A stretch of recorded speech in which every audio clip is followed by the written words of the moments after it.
We know the running back market is it's undervalued or it's depressed, however you want to view it. There aren't a lot of running backs getting paid a lot of money. We'll put it that way. Given that, do you think that makes it more likely that the Browns are able to extend Nick Chubb at the end of his deal if they really want to? Because it certainly doesn't seem like the running back position is going to get big paydays anytime soon.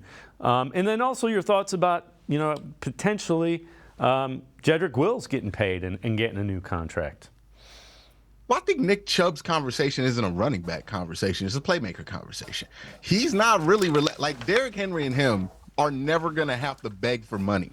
They're going to get their contracts as long as they're still putting out elite output, because those caliber of players, no matter where they play, are always worth the money. So if Nick Chubb has another great year this year, the Browns aren't going to be eager to let him go. You look at all of the elite running backs and running backs that have been put in that tier, teams have been willing to go through a lot with those guys, even at the running back position, because they're elite running backs, right? You could go to Ezekiel Elliott, it was obvious he was done 2 years before they let go of him.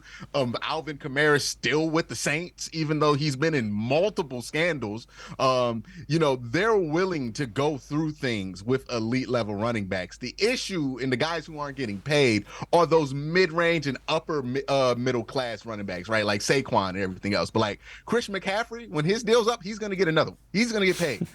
It's really everybody that's not those three that have those issues. So I don't think the lack of money that Saquon Barkley has is going to affect Nick Chubb's contract in terms of making it go down. And I don't think it's going to affect the chances that the Browns keep him, because the Browns, I think, have a plan to keep him as long as he looks like he's still elite. And even if he's not, I think he gets the benefit of the doubt at this point, right? Like, they're going to let it be more than one season that Nick Chubb's not elite before they just throw in the towel on him. So I think he's pretty safe, actually.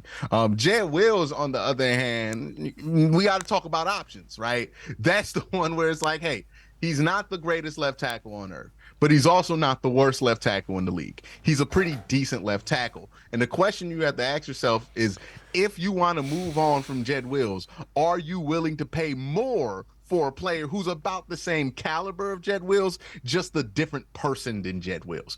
That's the question they have to ask themselves, right? Are you so fed up with Jed Wills that you're willing to pay more for somebody who's just as good just because they're not Jed Wills? And that's if somebody is available, right?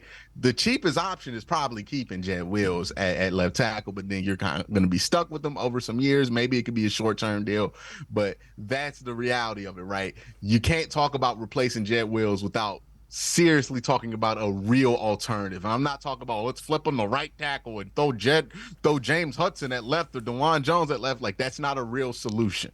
They need real solutions at left tackle, and right now, Jed Wills is the only real solution.